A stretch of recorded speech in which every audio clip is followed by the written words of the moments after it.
Okay. Kim, are you ready yet? Okay. While she's waiting, I just want to appreciate everyone's patience here. We're just a hair short or late tonight, but for good cause. Okay, you're good now? Okay. I'd like to welcome everyone out to our Layton City Council meeting this evening, which is September 19th.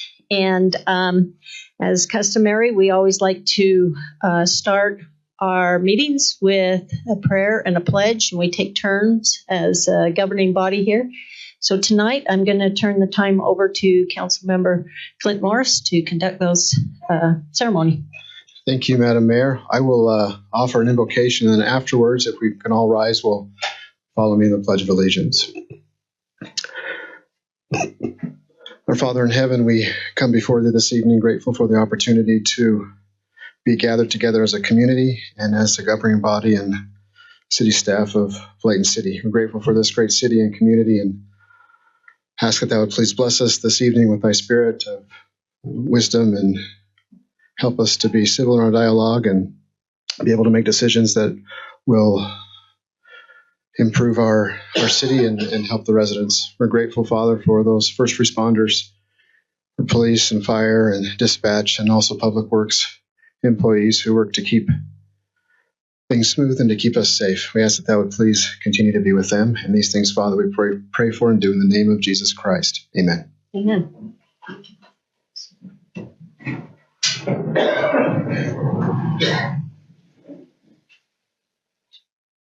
I pledge allegiance to the flag of the United States of America and to the republic for which it stands, one nation, under God, indivisible, with liberty and justice for all. Thank you very much, Councilmember Morris, for the lovely prayer. Council, before we go into any official business, we have several sets of minutes that need to be approved. Does anybody have any changes or corrections to them? Okay, if not, then I'd look for one of you to go ahead and make the motion. And if you could, please state the particular meeting and the date.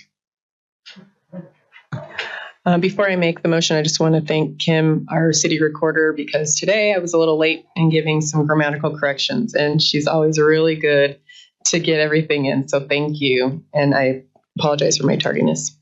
I'd like to move that we approve the Layton City Council work meeting minutes for June 6th, the council meeting minutes for June 6th, the council work meeting minutes for June 20th, the council meeting minutes for June 20th, the council meeting minutes for August 1st, and the council work meeting minutes for August 15th. Very good. Is there a second? Second. Okay, it's been moved in second that we adopt the minutes as written with the few grammatical errors that was pointed out. So all in favor, please say aye. Aye. Any opposed? Okay, thank you very much. Okay, we'll move on down to our municipal announcements at this time. So I know that we generally have a few of them. So Councilmember Roberts, do you want to go ahead and take over? Thank you, Mayor.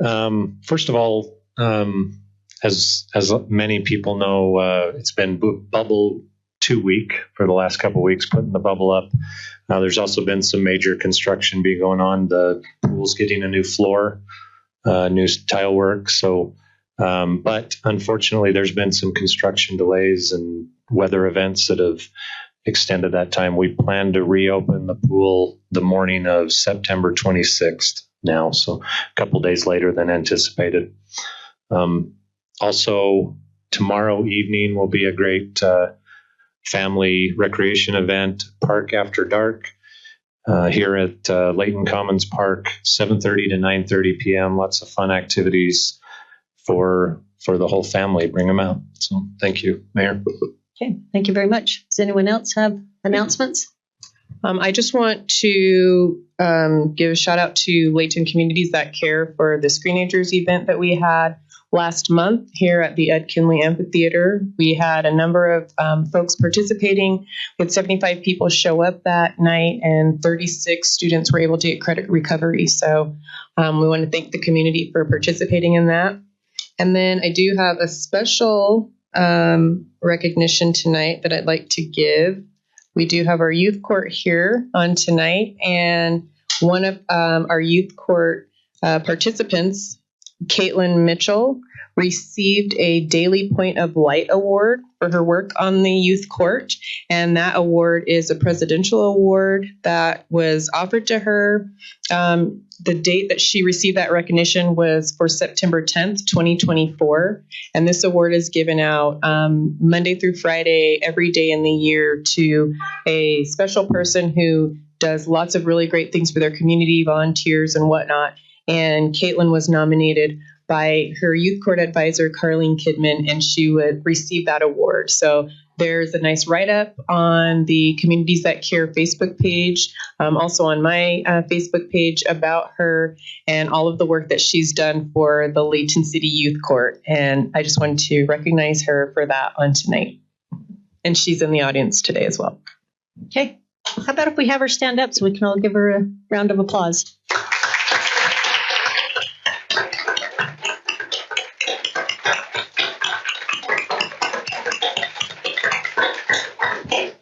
Thank you again for being such a great representation of our city. In fact, not just you, but all the youth that are here tonight, which we'll be able to acknowledge them here in a minute. But there's actually two more announcements that I feel like we need to make everyone aware.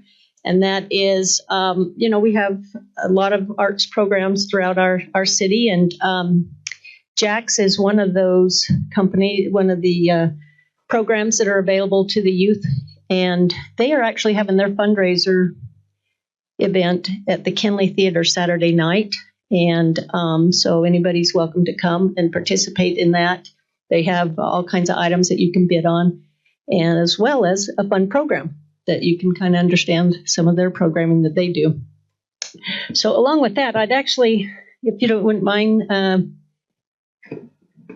Chief Mon, sorry, would you mind coming up? And I think that we need to make everyone aware of our fire open house, so the Kendall O'Brien. So I know that you've got a lot of details on that, and I think it would be appropriate that we hear it from you. Well, thank you. The Kendall O'Brien Fire Prevention Open House is this coming Wednesday, September 25th. It starts from 5 to 8. We do have a 1 hour prior from 4 to 5 for the low sensory, with no sirens, no light, not a lot of flash for kids or families that want to come with little to no sensory issues to come. We've got most of our big displays planned for again this year. We've got our side-by-side our side-by-side house that we're going to burn a couple times so that we can see what the effects of fires and fire sprinklers will do for us. We've got a couple helicopters coming in from our AirMed and our Lifeline partners to come and help us show that. We've got our dogs, our search and rescue, and everything else. We are doing a food drive. We have tons of different vendors that like to come and help us with all of our hospitals and many others, all too many for me to try to remember. Again, it's one of our favorite things that we do is our fire truck rides, and we are going to do our very best to accomplish that this year with some of the challenges that we've had recently. And so that's not a guarantee this time like we've had in the past, but we will do our very best to get that done for you. So 5 to 8, September 25th for everybody. We've got a big list of shows. We've got multiple food trucks coming, so there will be food for everybody. The park, the Olive Ellison Park is shut down. The Parks Department has helped us out with that. So there'll be parking all the way through the park. But it does fill up fast. So please come and enjoy the evening with us. Hey, thank you very much. Mayor, could I just add something to that? Absolutely. I apologize for those that are here. You, as Chief said, this is the Kendall O'Brien Award. It's open house. Many of you probably don't know who he was. He was an exceptional young man and firefighter, a father and a husband who worked for Layton City and lost his life fighting a house fire several years ago in Layton City. So his name is very significant. And ever since his passing, he was trapped in a house fire and died of smoke inhalation. But every year this event is in memory of him, and it's a good reminder why it continues and is such an important thing in the community is honor of the sacrifice that he gave. So it's to the city, it's a very, very special thing, and there's a special feeling about it. If you come down, you'll sense that. So just wanted to mention that. It's Very good. It's not named after a fire chief or some other city person. It's a young man who gave his life trying to save others in a Layton house fire. Excellent. And the reason why I stumbled is because I know,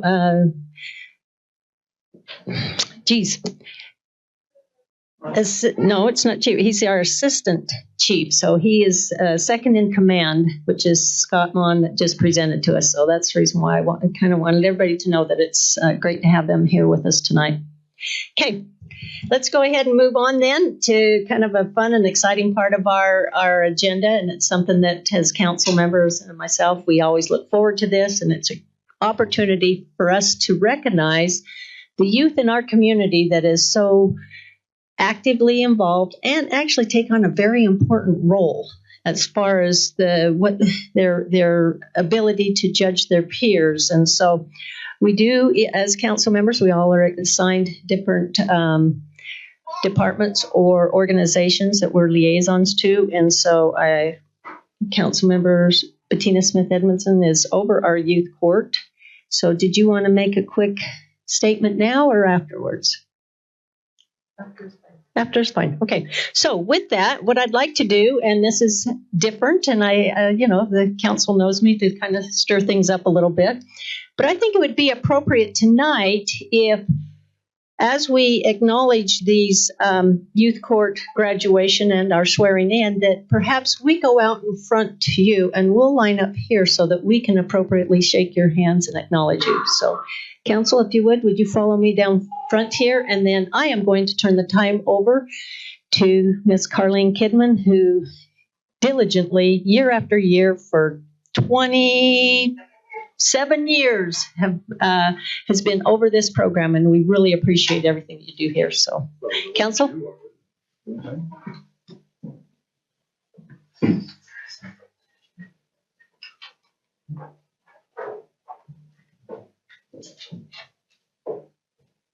I don't know if I need this.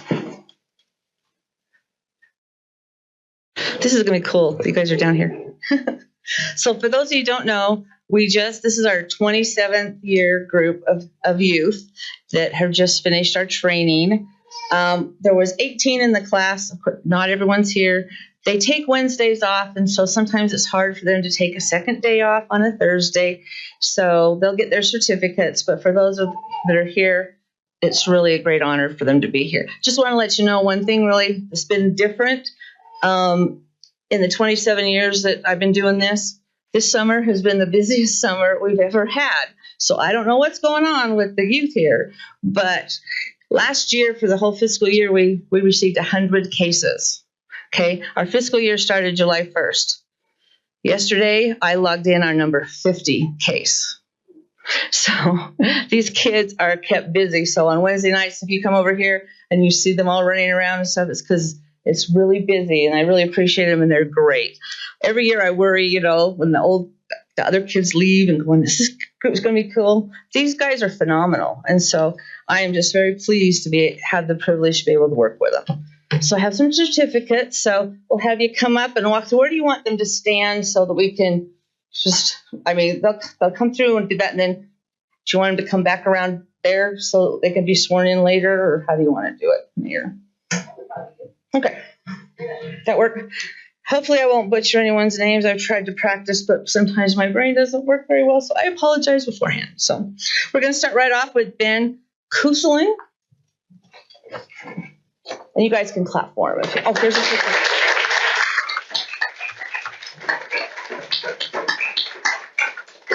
And parents, go ahead, take lots of pictures.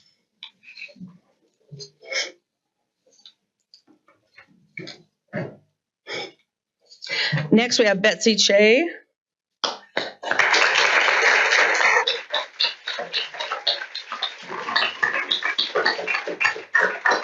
Here, why don't you sit right here, okay? So that because we're going to have you guys all sworn in. So, can you get right back there? Okay. Brooke Kyle. There's Brooke.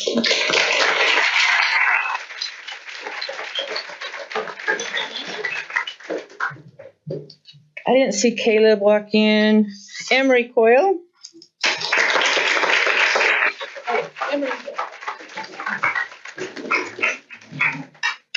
Ethan Grant Sorensen.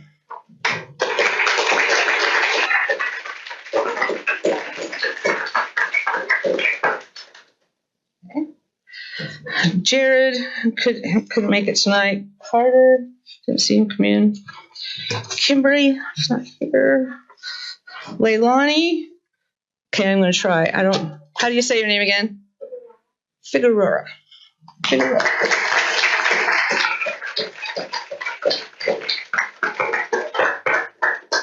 Did Luke Bailey? I didn't see Luke come in. Luke Harding.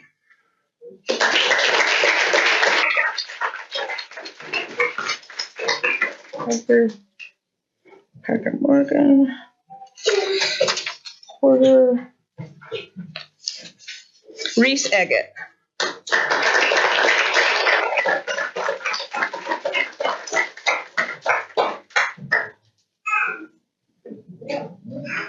Savannah Mitchell.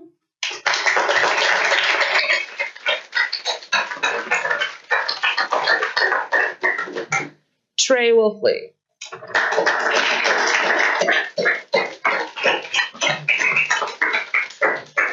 Okay, now these are the youth that we give them a pin, showing how many years they've been here. So these, pardon? They already had a certificate. We already honored them a couple months ago with great big certificates. So Austin Mitchell, he just did his first year. He's come back for second year.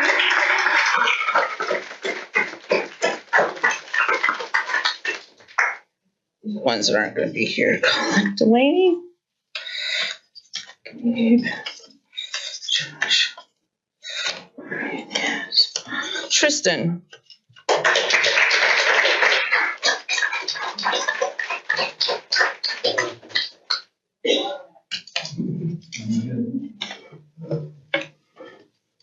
And then last but not least, come up here, Caitlin.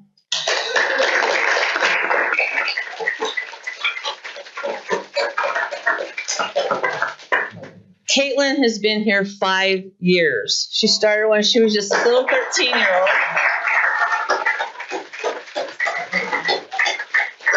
And her number, as they were saying on Points of Light, her number was number 7,896. That's how many people in the whole United States have ever won the Points of Light Award.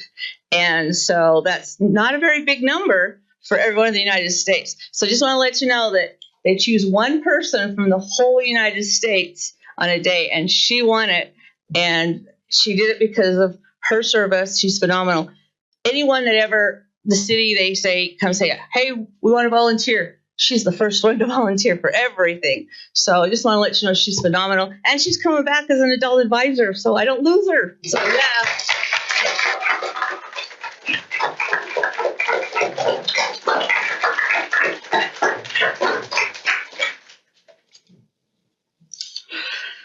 And then do you guys want to stay here or go back there where they're being sworn in? Okay. Thank you. And then when we're done, may we be excused? Okay. After we're sworn in and stuff. Okay. You guys stay here.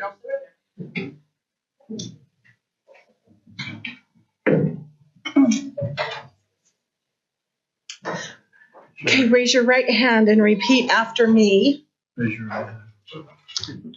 I state your name. Do solemnly swear that I will support, obey, and defend the Constitution of the United States and the Constitution of the State of Utah, and that I will discharge the duties of my office with fidelity. Congratulations.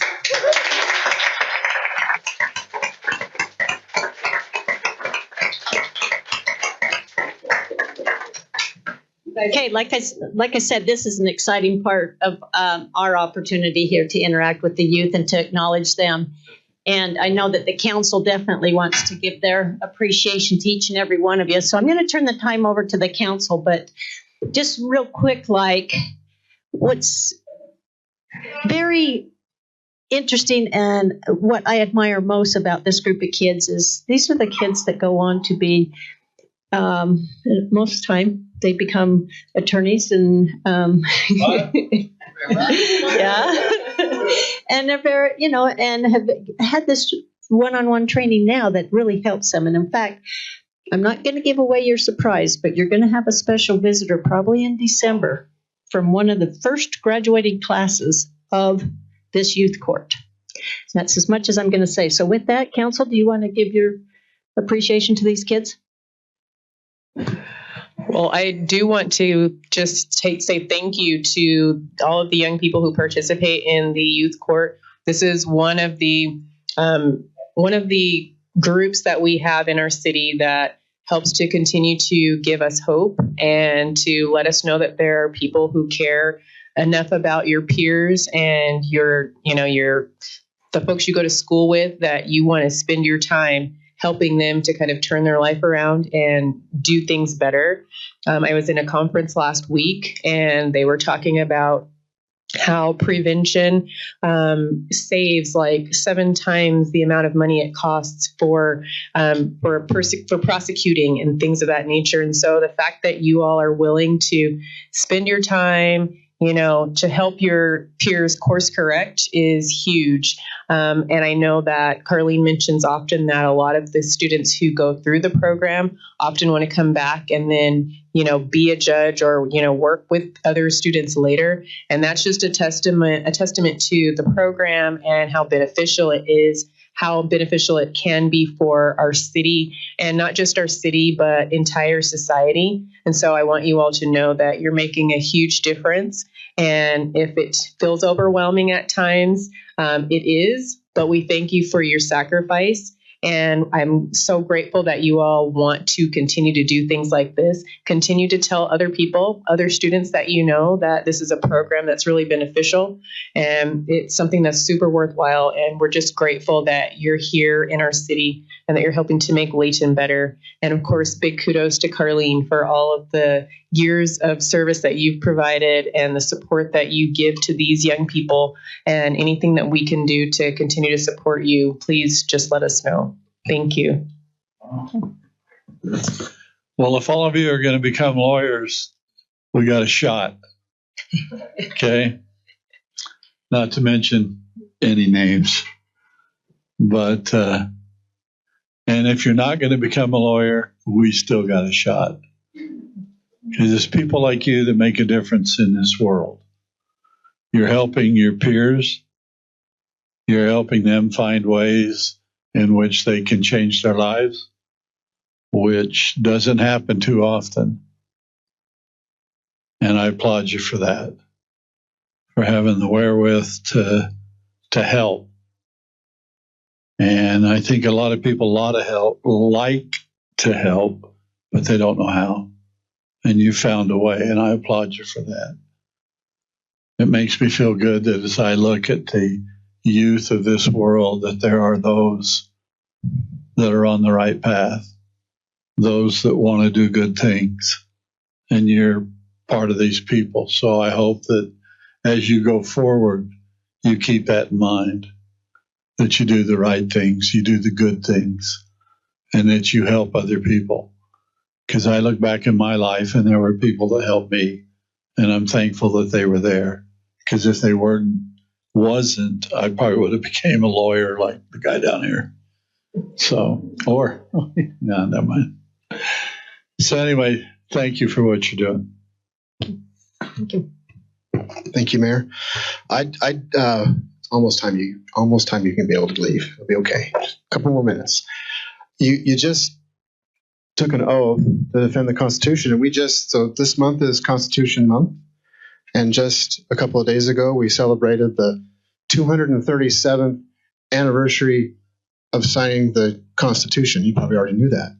And tonight you got to take the same oath that all of us, the same exact words that we took when we were elected. It's a special privilege to take that oath, and I thank you for part of that Constitution is to be able to protect freedoms and rights that are God-given, and you get to serve your peers. And so thank you for looking out for their rights and their freedoms as you do your work on the work that you do on the youth court. Thank you for your representation of Layton City and helping your peers. And to Carlene, thank you. It takes a special person to want to dedicate a long time for life, and then every day, a long period of her day, every day, in serving you and helping you. Hopefully you're learning something from her. Okay, good. I see nods. Keep learning, because she's a great example of service. And if you're half the person that she is as you grow up, we're going to be okay as well. So thank you. I could go on and on about Carlene as well. What an amazing example, Layton resident there.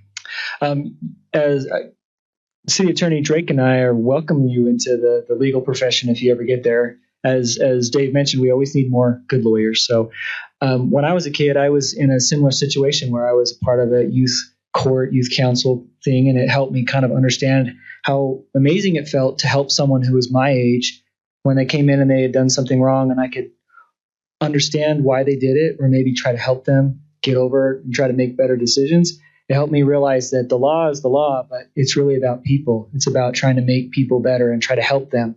So if you're in a position to help, that's what you're there for as a youth court. So I won't belabor it anymore. Just, you're doing awesome. And thank you for the time that you spend to help out your peers, because it's very important, because Layton's going to be around for a long time, and you're going to be the future leaders. And you're already showing that by what you're doing today. So thanks. Councilmember Roberts. Thank you, Mayor. So I had a similar thought as Councilmember Morris did when you guys were up and you were being sworn in. It reminded me of when Kim, our recorder, swore me in as a council member as well. This is a big deal. You guys make a big difference in our community. I really think, a lot of the problems in the world are solved by a great community, and you guys are making a difference in the lives of kids your age. And once or twice a year, Carlene comes in and gives us statistics, and us on the council, we see a lot of numbers. We deal with a lot of numbers in every meeting and statistics. And it's important to remember every one of those numbers is a person as well. And you guys get to interact with those people, those individuals. So I thank you for what you do, because it's really making a difference in those individuals' lives, but even bigger in our community. So thank you. Okay. Once again, I want to thank each and every one of you for taking the time to represent us all. And with that, we're going to go ahead and give you a round of applause, and you may exit to go have your own celebration with your family. So thank you, everyone, for supporting these kids.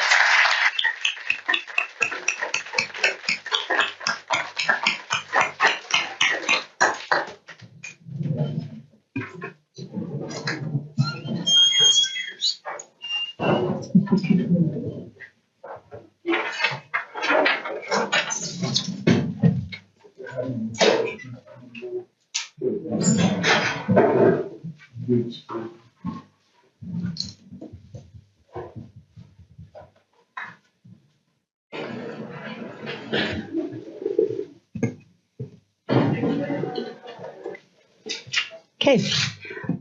Once again, we appreciate the kids and what they do here in our community. But along with that, as your governing body, we also want to acknowledge our own citizens. And so now is the time within our meeting that we'd like to hear from any citizen that would like to address this council on an item that is not on the agenda or that is not part of the public hearing. So if you wish to bring a topic up at this time, you're more than welcome to. Just go ahead and step up to the podium and state your name for the record.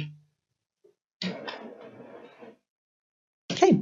Seeing that there's none, we'll go ahead and move on then to our consent items. And in our consent items, we have 3 items to consider tonight. All 3 items, this council can go ahead and take action on all 3 of them in one single motion. So with that, I'm going to turn the time over to our Community and Economic Director. first, we're going to start out with our legal counsel, Mr. Clint Drake, regarding the restriction and the use of fireworks within our city. Thank you, Mayor. If we can just go to our first slide there. We had a great discussion in our work meeting about the proposed changes to our fireworks restrictions within the city. This slide here is intended to just give the public a rundown of the changes that will be made, that we're proposing to be made. First bullet point would be that we're going to, based on the city council's advice, we're going to change this a little bit, but basically the city council is going to move to prohibit all discharge of fireworks within city parks. Traditionally, in the last few years, we've allowed discharge of fireworks within a couple of our parks within the city. But as our parks director and our assistant fire chief explained in the work meeting, there's been a tremendous toll that's been taken on our staffing, and it's actually become dangerous because of the explosives that are sometimes left or unexploded and are left in the park. I'm probably using the wrong term there, Chief, but things that go boom,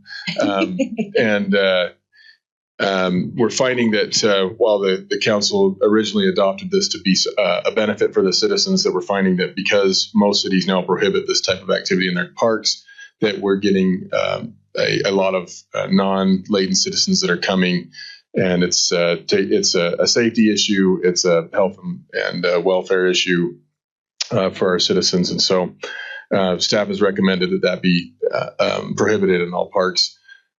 Second, that any type of commercial fireworks show should obtain a special event permit. The reasons for that are there's a significant amount of review that needs to take place by our fire department, our parks department, and our legal department regarding the safety and of those types of events. So we want to make sure that that's done appropriately through our special event permit process.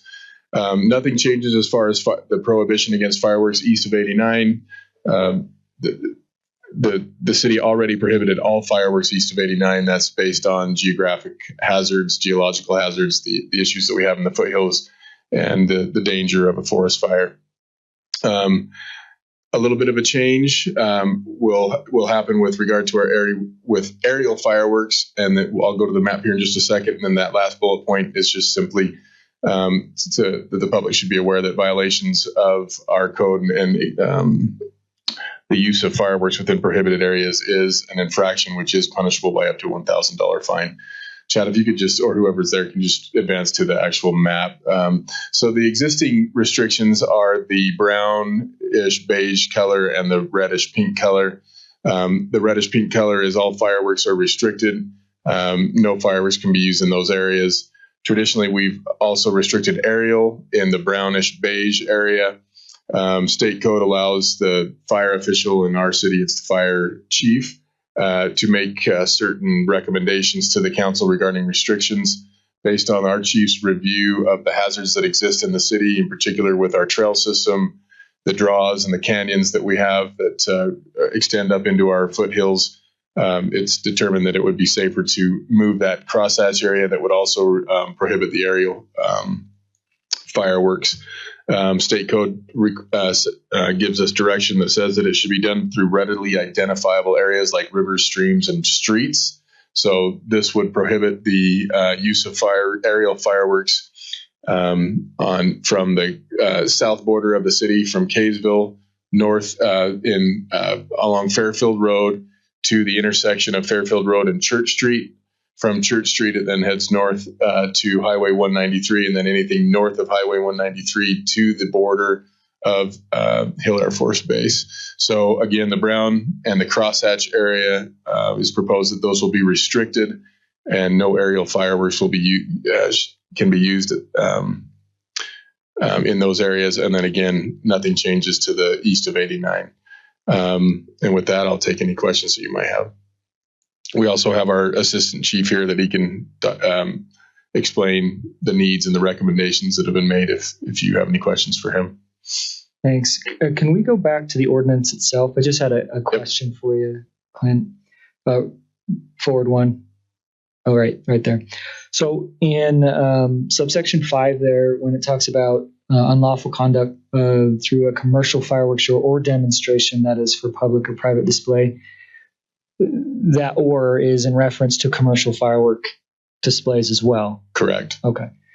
And then the or down below after the comma is also in reference to the commercial fireworks display. Yes. Okay. So there isn't anything in here that would prevent someone in an area of the city which is not prohibited to have some sort of neighborhood, fireworks display. It's obviously for public and private display, but they're not commercial users, Correct. so it's not be implicated in this ordinance. Correct. Okay. Thanks. Then just for the public's benefit, the council's recommendation was that in 1D that it just say in any public park, period. And then in number 5, where it gets to number 5 was okay. That's right. Mm-hmm. Correct. Okay. Any other questions? Can you go back one to the bullet points? The bullet point 2, commercial fireworks shows. Can you give us an example of a fireworks show that would be approved? I'm thinking maybe because you talked about too in the work meeting, like the high schools for their homecoming.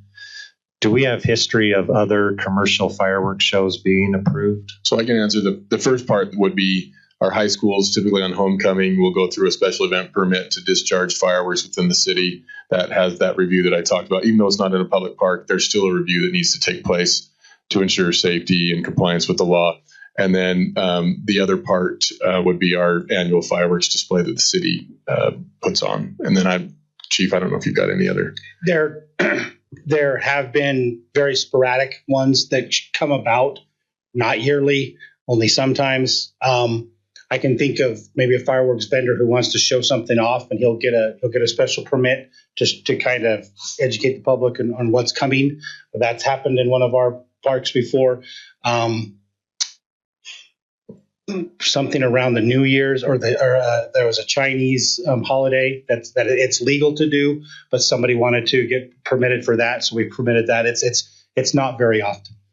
But this could be done on private property as well as public, right? These commercial. That's the way I read this. If it was permitted, it would still need to meet the requirements of the city. The fire department does their review to ensure safety and compliance with the laws and regulations, and then we have some legal requirements, some risk requirements regarding insurance and things of that nature to make sure that our citizens in the city are protected.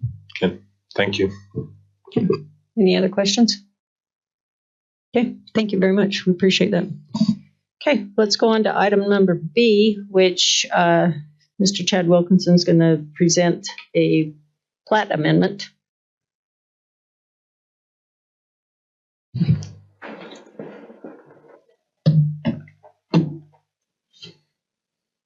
Well, Mayor and Council, yes, this is a plat amendment. This is a fairly straightforward plat amendment. Country Oaks number 3 subdivision, lot 302. You can see there on the screen the approximate location shown with the red dot, about 1884 north, 2700 east.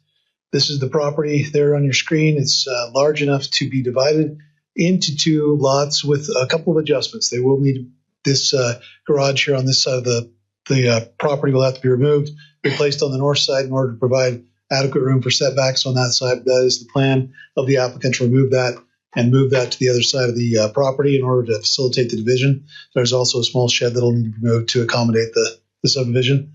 Again, this is the outline of the property without that cross hatching, so you can see that home. This is the proposed amended plat. Once that garage has been removed, there'll be adequate room for easements and setbacks on that property line between those 2 new lots. This was reviewed. This is just a copy of that existing plat for the subdivision showing 302. This was reviewed by the Planning Commission, and they have recommended the City Council approve this requested plat amendment, and I'm happy to answer any questions if I can. Okay, Council, do you have any questions on this one? Okay, very good. Well, we'll go ahead and I know you have item number C as well, so I'll go ahead and let you talk about the preliminary plat. Thanks. Yeah, this is an application that, as we explained at the last time we talked about this one, this is in our sensitive lands area. It's got some slope issues. The sensitive lands ordinance requires that this go through a conceptual, preliminary, and final. So there will be 3 visits to the council for this particular item and 3 visits to the planning commission. Typically, these are larger subdivisions, so that makes some sense to have some time in between. In this particular case, most of these items have already been addressed. Just a few things that'll have to be tied up at final, but this is the preliminary stage of that. Nothing has changed from the previous time that we talked. There are some conditions that have to be fulfilled as part of the development. I'll just go very quickly to show that property on East Gentile Street there. This is the proposed 1-lot subdivision plat. Again, this has to be, in order to obtain a building permit, according to our ordinance, the lot has to be platted. So this is a 1-lot subdivision plat to facilitate development. And this has been reviewed by appropriate city staff and the planning commission again. And the recommendation from staff and the planning commission is that the council approve the preliminary plat for Anderson's Legacy subdivision within the sensitive lands. And I'm happy to answer any questions if I can. Okay. Any questions?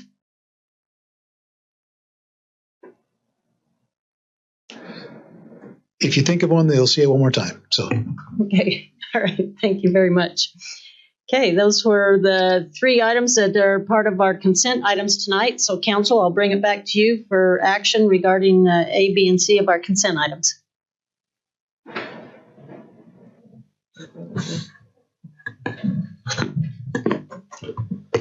Madam Mayor, I make a motion that we adopt consent items A, firework restrictions, ordinance 24-27, plat amendment, Country Oaks number 3 subdivision lot 302, and preliminary plat, Anderson Legacy subdivision. Good enough. Just one point of clarification, Mayor. Did Yes. you want the change that was discussed on the fireworks ordinance? Oh, yeah. So you can just reference what I referenced to the public. That would be sufficient.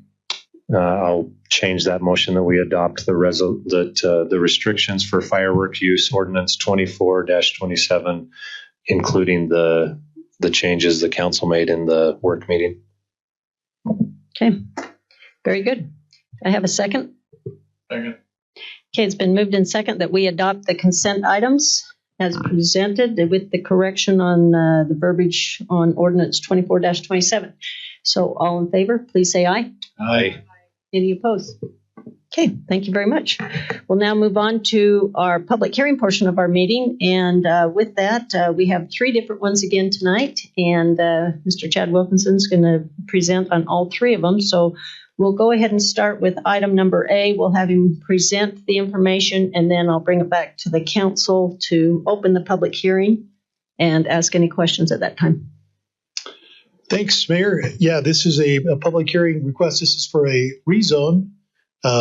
This is a property that's located on 529 West Gentile Street. It's a rezone request from A, that's our agricultural zone, to R18, which is our single-family zone with an 8,000 square foot minimum lot size. Property shown there on the screen. You can see it with the cross hatching there. It's a fairly large property at this point. This has been requested. Before I go on to that, you can see the existing home on the property that occupies the area right there close to Gentile, and the lot extends over to Flint and then back to the south. This has been requested to facilitate a future subdivision. The subdivision is not under consideration by the council tonight, but this is just a conceptual plan of what that would look like. You can see those 3 lots that could potentially be created. Back to that zoning map really quick. This is consistent with the general plan for this area, for this particular zoning request.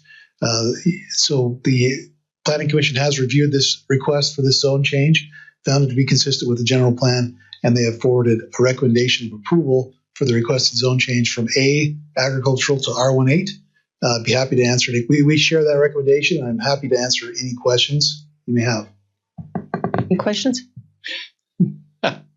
Just one. I'm sure there's another person somewhere in Layton that had the same question I did. Like, how do they get to their lots? Would you point that out? Sure. Thanks, Dave. Yeah, this is and I should have done this again, this point out on the map where we're talking about with Gentile is on the top part of the screen here. We've got Flint Street over here to the right.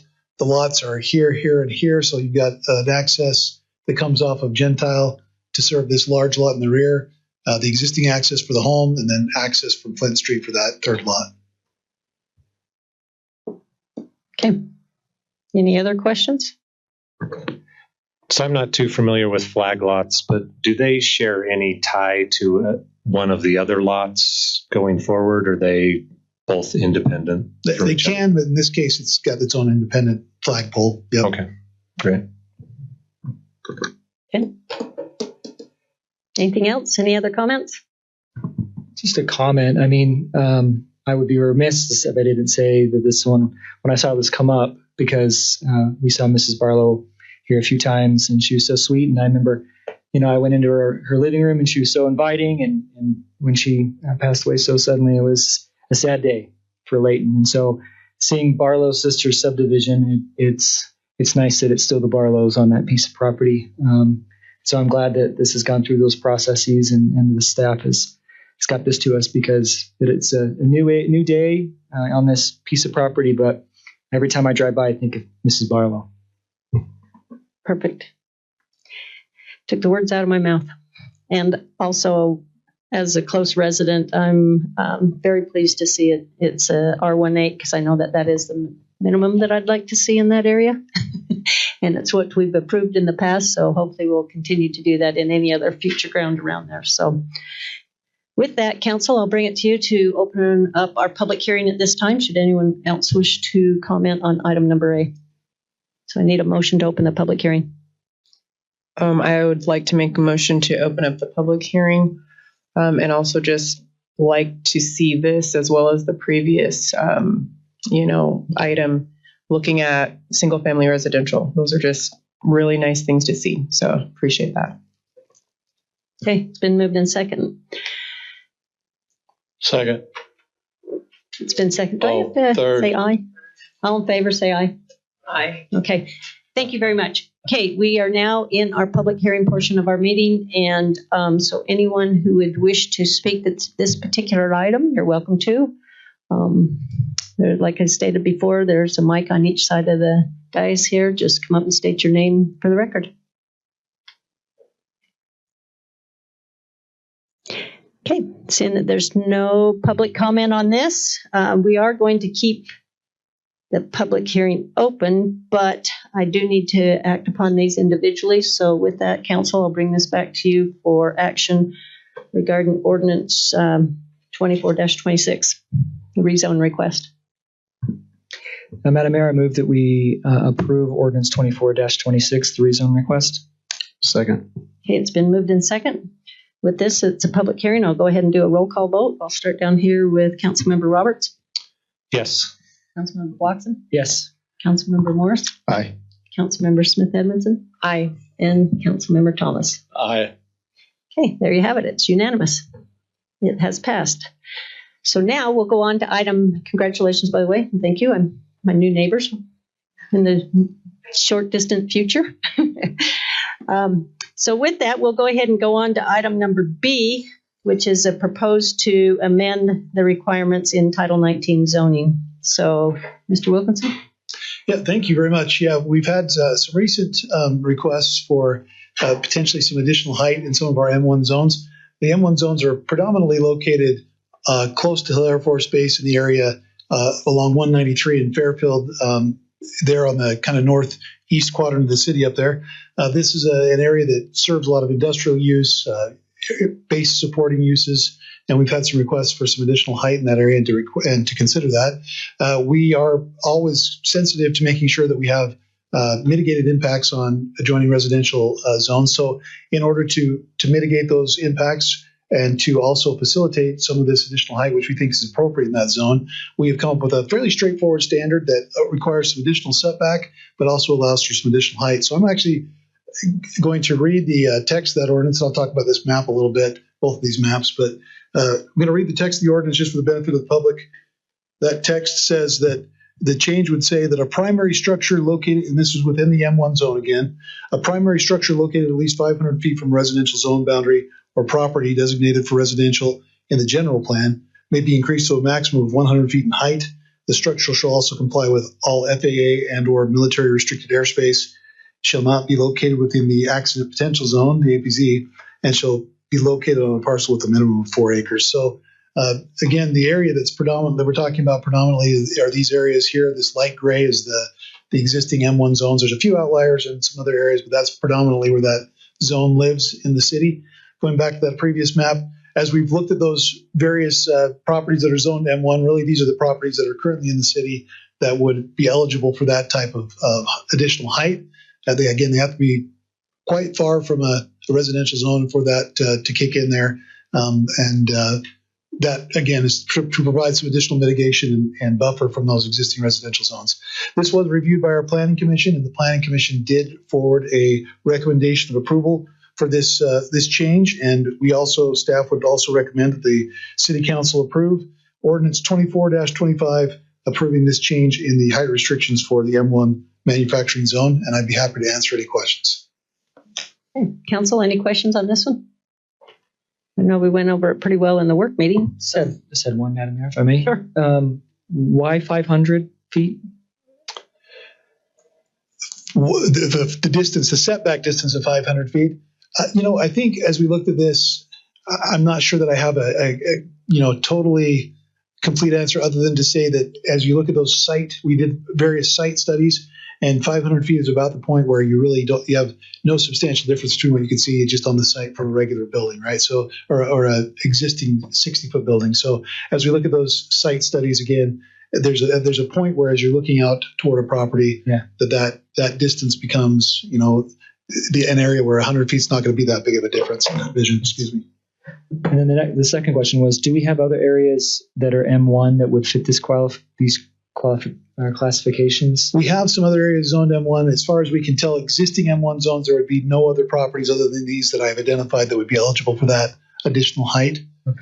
So there would have to be some type of a zone change on another parcel for that to happen. Okay, good questions. Anyone else? Okay, I'll turn the time over. Oh, excuse me. Go ahead. Sorry. Councilman Thanks, Madam Mayor. Morris. Could height restrictions be a conditional use where you got to come in and say, yeah, here's what we're going to do and here's why, versus it's everywhere in the M1? Just a question. I think they could be, but I think we're pretty satisfied based on our analysis of the zones where this could apply that there wouldn't be any significant benefit to having a conditional use. Again, conditional use are still allowed, so it has to be approved unless there's something that can't be mitigated. We've tried to anticipate that, and with the setbacks, the additional setbacks, the minimum size of the parcel, we think those are already mitigating conditions that would help to buffer those residential zones. We didn't see any benefit for an additional conditional use. And many of the uses in this area are permitted uses and require administrative review. And we want to, in order to facilitate some of these very desirable uses, that we want to be able to allow them to come in through that administrative process. So, okay. Any other questions? Okay, if not, I'll turn it over to the public at this time to see if there's any comments regarding item number B on our public hearing.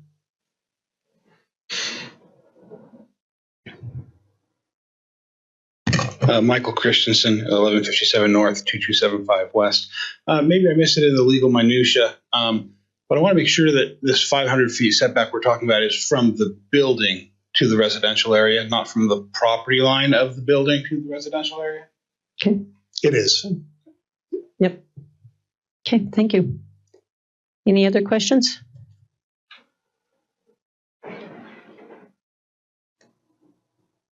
Okay, seeing that there's none, we'll go ahead and bring it back to the council then for action regarding this amend request. Sorry. I make a motion that we approve, without my glasses, the amendment. No, ordinance 24-25. Okay, it's been moved in second that we approve ordinance 24-25. We'll go ahead and start down here with Councilmember Thomas. Aye. Councilmember Smith Edmondson. Aye. Councilman Morris. Aye. Councilman Bloxham. Yes. And Councilman Roberts. Yes. Okay, there you have it. It's passed unanimously. We'll now go on to our last item of our public hearing, which is an annexation request. I'm going to be very brief on this. The annexation request that's before you has been approved by the council before. State statute has certain limitations, certain requirements for notice to be forwarded to the state once an annexation application has been approved. There's a 60-day requirement to provide notice to the state. This particular item as went through the various reviews after the city council's approval, through the county, through in-house staff reviews. That took a little longer than typical for this review. When it was submitted to the state, we discovered that we had exceeded that 60-day time frame, and the state has just simply asked that in order to meet their state statute that we bring this back to the council, have this approved again. Nothing has changed other than we want to make sure we meet those statutory date requirements. So we are again recommending the council approve this annexation request. Be happy to answer any questions if I can. Okay. Any questions on this item? My only question is, this is not a likely situation that happens again, right? But we have put in whatever we need to make sure we don't miss deadlines.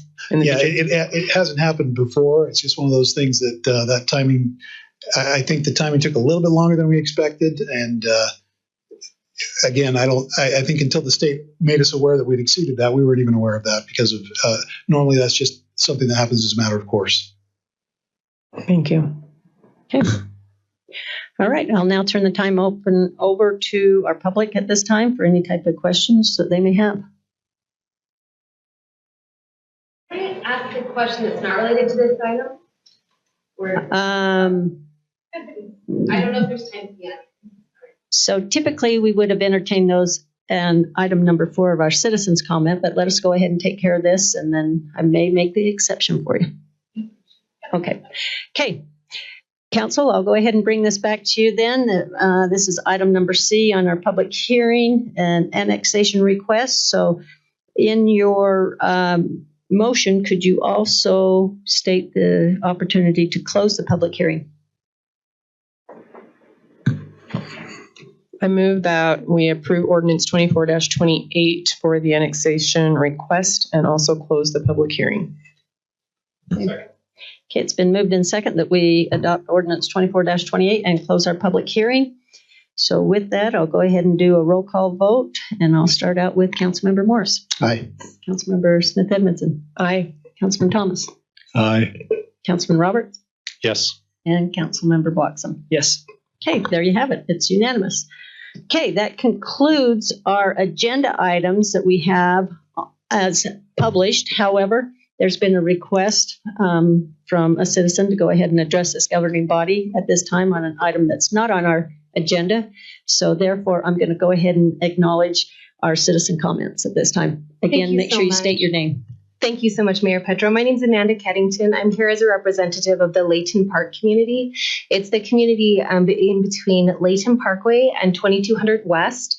I'm here just to represent to you a growing safety concern we have at the intersection there.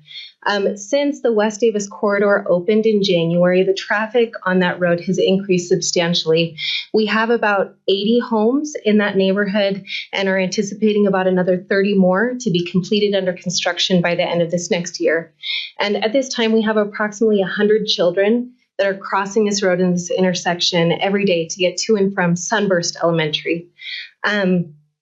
We have noticed since the opening of this road just an increase in, trucks and cars running the four-way stop. And at this time, there is not an intersection light or a crossing guard. We have about 20 of us that have banded together to try and help these children to cross the road safely. We have called numerous times to the Public Engineering Department for the past 4 years. We've called the Police Department for about the last 4 years as well to ask for increased patrols. And we're just coming before you to just represent that this is really a growing concern for our community. And I know I've messaged Councilmember Bloxham, and we appreciate your consideration. We just wanted to ensure that everyone was aware of this concern, and we're hoping to, hear what the plan is potentially and how we can follow up and remain invested in support in any way possible. Okay, very good. So typically in our comments here or in a citizen's comment, we just hear them. We don't dialogue and respond to them. However, should our city manager wish to, he's welcome to. But, we appreciate you bringing this to our attention, and especially when you're talking the numbers that you are at this time. I would like to say something, if that's okay. Absolutely. Mayor. I think we are aware of your concerns and share those. I think one of the things that I believe has been conveyed is that The installation of traffic control devices, both for pedestrians and for vehicles, is governed by what's called the Manual on Uniform Traffic Control Devices. It's a national standard that makes sure that there is a warrant, there's a need, a demonstrated need.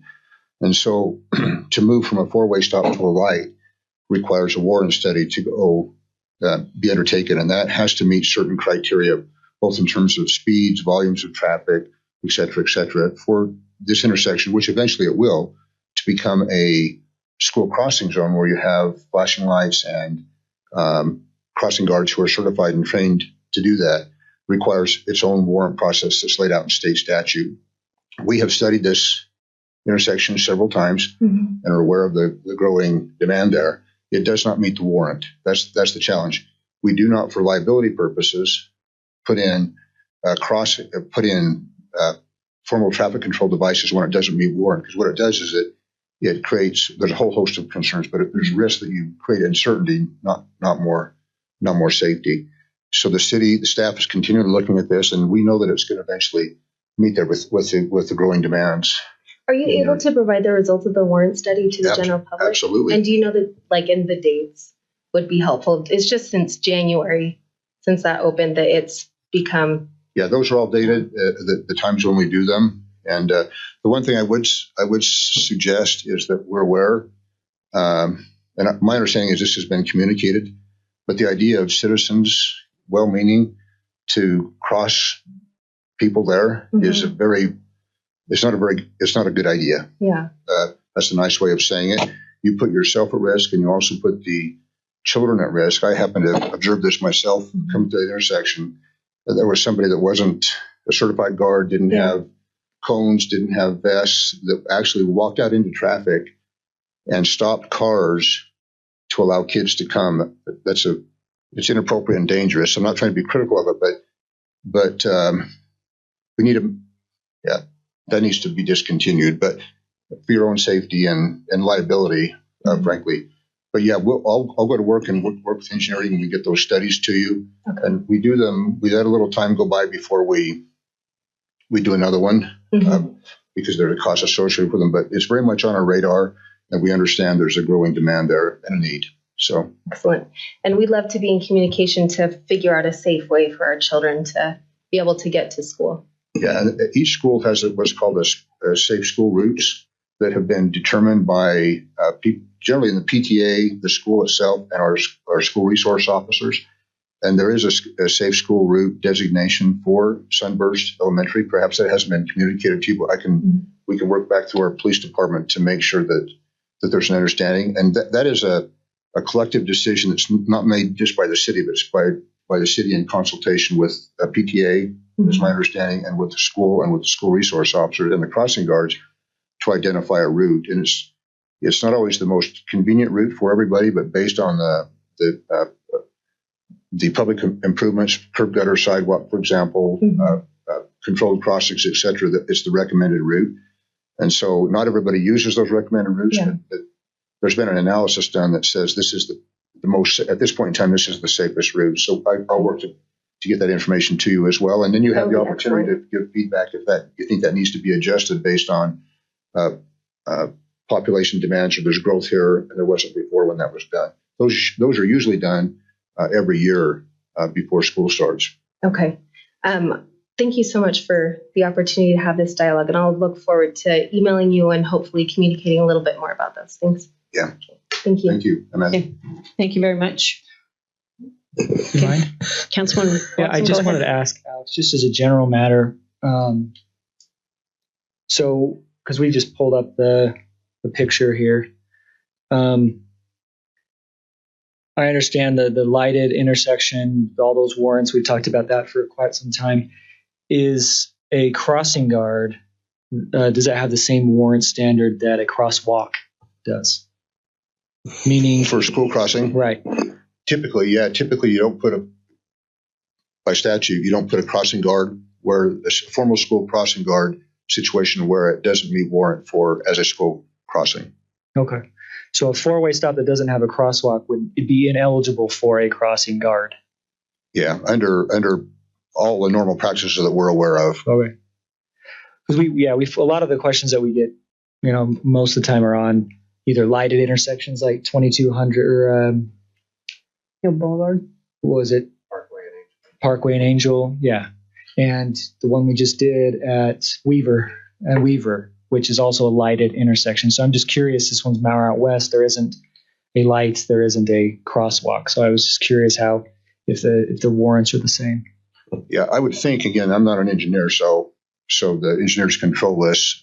We approve it, but the council, does. But I would think the next step would be, given traffic volumes and so forth, is it would turn into a controlled intersection with four-way lights. But again, those are met by a standard. So I can't remember off the top of my head exactly how close, what the metrics are, but there's certain standards for speed, volume of traffic, number of pedestrians. There's a whole host of ways that the metric can be made, or the warrant can be met. So we'll go to work. I'll make sure that information is communicated to the neighborhood, and we can work together to try to, even if we don't put them in at this point in time, I think there's an ability to project ahead and talk about what we can do in the meantime and what the timing would look like. Because there's no question there's a lot of activity, a lot of growing activity at the West Davis corridor. That's a new connection that people are coming east and west off that in a much more significant way than they were previously when it dead ended right there. So like I said, we've talked about this internally with staff on several occasions and are aware that it's a growing concern and just trying to keep our eye on it. And as soon as it meets warrant, we're eager to get those improvements in. Thanks for being responsive to the dialogue too. I appreciate that. Yeah, and in addition to that, then perhaps I know we have our mobile speed counter that can go out there. Is there a possibility of maybe moving that out there temporarily so that at least it kind of addresses the one topic at this time? Yeah, we may have done, I don't know, police department may have done speed surveys out there. We'll have a record of those, but yeah, definitely can do that. And that will have a temporary effect. Right. It wears off because then people, if there's no enforcement consequence, then typically people go back to their behavior. But absolutely, we could do that. Okay. Thank you very much. Mayor, okay. If I could, Alex, just add a little emphasis to Zach's question. There is no crosswalk painted on this, so I'm confused. I mean, obviously, you come to an intersection, you come to a stop, the pedestrian's going to have the right of way, but there isn't a painted crosswalk. So I've observed this as well and had concern. Well, there's a stop line, but there's not. I guess the crosshatch lines would be a school crossing, or I just anticipate. I look at 2700 West crossing the parkway, and there's, I don't know what you call them, the rectangles is just step across the road. Yeah, I don't know the answer to that, but to me, logically, what you're saying makes sense. So I've made a note here. I'll follow up, and I'm not sure why there wouldn't be per the state standard or warrant. There may be, and I'm not the expert on that, but why there wouldn't be some kind of a crosswalk. Well, maybe there is if there's signs. Okay. Yeah, we'll look at the whole thing and make sure what we're doing now is up to standard, and then painted since then. Going forward. And I think, Amanda, you've been the main. I think I've heard your name several times. You've been the one that's been communicating with staff. Is that correct? I've called a couple of times, but I've only been in the neighborhood for about 9 months, and I know that this has been going on for about the last 4 years. So. Yeah, but I did call and I communicated with a patrol sergeant recently to ask for a survey, and I've called the engineering department, and they were the ones that encouraged us to come to the city council meeting to bring this up as well. Oh, okay. But I mean, I think really the bottom line is we're really not sure how to get our kids to school safely. Yeah, maybe afterwards, I won't ask you to do it publicly, but maybe I can get your phone number. Yeah. And then I can communicate with you, and we'll get the proper information to you. So we're working together on this, and you know what we're doing, and vice versa. Thank you so much for your consideration. You bet. Thank you for coming tonight. Thank you. Okay, one last comment. Michael Christensen, 1157 North, 2275 West. I live out on the west side as well, not particularly near this intersection, but I did last 2 months ago get my first speeding ticket in 10 years for going the right speed of 27 on 2200 West when the lights happen to be on. So I'm sensitive to that. So I find it a little disturbing that I hear a safety concern brought, and the response I see from behind the counter is, well, we're not going to do anything about it. And by the way, you shouldn't do anything about it either. It doesn't rub me quite the right way. With that, I'll move to a slightly different topic. I plan to talk about this at the next meeting, and then I checked my calendar and discovered I'm not going to be here in 2 weeks. Hey, I don't want to interrupt you, but I am going to remind you also, and I failed to mention this earlier, that we have a 3-minute limit. So go ahead. It was 12 when I started. Oh, okay. All right. I didn't realize the clock was running, so thank you. My concern on West Layton is the development we have going on out there. The West Layton General Plan is 5 years old. It was completely conceived, designed, envisioned when West Davis Corridor didn't exist to cause these traffic problems. COVID-19 didn't cause a housing crisis around here. Hill Air Force Base is growing leaps and bounds with a lot of their new programs coming in, and we were growing like mad. The Layton Forward Plan does have a great program and plan in place to build on the west side a town center and a business district, which is a great idea. I'd love to have a grocery store that's not 3.5 miles away from my house out there. The concern I see with the Layton Forward Plan, the way it's built right now, is you're building a town center without a town. All of that land is slated for low-density residential, 15,000 to 10-foot lots with agricultural overlay, sometimes as light as 10,000. And you are never going to get a Harmon's or a Kroger or a business center to come in to these areas and build the town center you want until they know there's going to be a town by the town center. So there's no way that could have been foreseen in September of 2019 when the general plan was adopted, but the time is now to revise and revisit that, because that plan is not informed by reality, because reality has changed. Okay, thank you very much. Okay, I think this pretty much wraps up our meeting this evening. So, council, I look for a motion to adjourn. So we make a motion to adjourn. Okay, all in favor say aye. Move to second it over here. Okay, thank you very much. Thank you everyone for being here, and